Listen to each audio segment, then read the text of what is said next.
The first person I would like to ask to grace our stage and start us off on a good high note is Bill Mill. Okay. I guess it was about 2.5 weeks ago. I was in Guelph. My partner in poetry, Sean, and I went to a poetry jam in Guelph. And it was a really neat experience. It was at a place called E-Bar on Quebec Street in downtown Guelph, 3rd floor. We got there and we went up to the 3rd floor, and it was about the size of this. And there was a bar along one side, and there was a stage at the back. We came in, and the place was just packed with people. It was Saturday night. It was packed with people. And I was definitely the oldest person there. Most people I'd say were in their 20s and 30s. But it was like over 100 people on a Saturday night to share their poetry, which I thought was really amazing. A lot of them had like green hair and purple hair and tattoos and piercings, and I think a lot of them were students at the Agricultural College and University of Guelph. But it was fabulous to see so many young people there, and to see that poetry is really alive with people in their 20s and 30s, and yeah, I was really impressed. So Sean and I wrote a poem together, and I actually presented it at the old church about a week ago, and Mark was there, so Mark gets to hear it twice in a little more than a week. So this is a poem that Sean and I wrote together. When Chelsea moved to Kingston, she gathered up her socks. She folded up her underwear. She stuffed them in a box.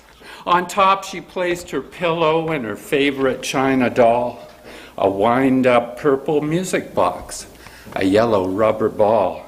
She slipped a flashlight down one side in case Kingston was dark, a jump rope down the other in case there was a park. She'd carefully packed her memories, her dreams and aspirations. Chelsea hoped that she'd prepared for any situation. The pillow held her whispered dreams. The ball was from her father, the only man in her life who had truly loved her. The delicate china doll had been a gift from her mother, given on her birthday that lovely childhood summer. The underwear and socks were necessities of life, as she thought a husband was when she'd become a wife. The jump rope she had bought herself, for that did double duty. It could be used for fun and games, or as a weapon if need be. The flashlight was her sword. It was to light her way, to keep her on her path and to keep monsters at bay. The music box held trinkets, some exquisite, some more plain, some keepsakes from her heart, and some others from her brain. She kissed the past so long and all such sorrows with it. Ahead there beckoned Kingston, fresh prospects held within it. She thought that she'd been clever. She thought she would be free. She closed the door behind her. She turned that rusty key. She headed for the station to climb aboard the coach with some anticipation and also some reproach. But as the bus neared Kingston, some doubt began to grow. Her heart was beating faster. Her tears began to flow. She knew her life would change now. Of that she had no doubt. Her former situation and all it was about would fade as other memories had faded in the past. Would she enjoy the freedom that she had found at last? Thank you. Thank you. So that was a song, that was a poem that Sean and I wrote together. This is one that I wrote shortly after that. It's called When I Grow Up. I'd like to be an orangutan, except for all the fleas. Then I could spend the weekends swinging through the trees. I'd climb up into the canopy and stay there all day long, hanging out with eagles and learning all their songs. I wish I were a dolphin, except that I hate fish, but swimming through the ocean would certainly be my wish, except upon a reflection, I feel like such a fool. I decided long ago that I was through with school. Perhaps I'd be a zebra and hang about in bars and maybe join the white stripes and hang around with stars. Except when people see my back from neck right down to tail, they figure I'm a criminal who's just escaped from jail. What about a lion? I'd roar from deep inside and make the others nervous by swallowing my pride. Except I might be captured and taken on a train to some flea-bitten circus along the coast of Maine. Or how about a python, a huge, gigantic serpent? I'd hang out with my favorite squeeze, sharing hugs for certain.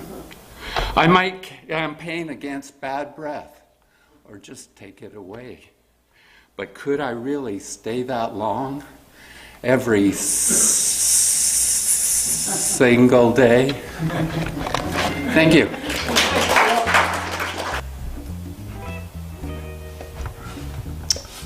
She pawned her wedding ring to buy a one-way ticket. Her dreams had turned to nightmares. Her world was torn apart. Her life in shattered pieces, there's nothing that could fix it. The time had come to make her move, to make a brand new start.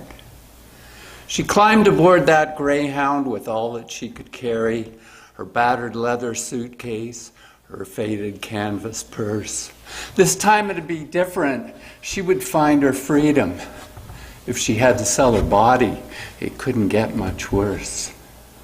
She thought of how it started, those years of desperation, the years she was the target of alcoholic rage, when all that she could think of was protection for her children. But they lived on their own now. She finally turned that page.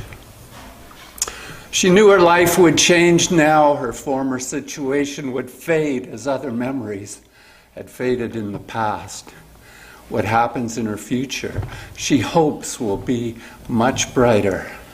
Will she enjoy the freedom that she has found at last?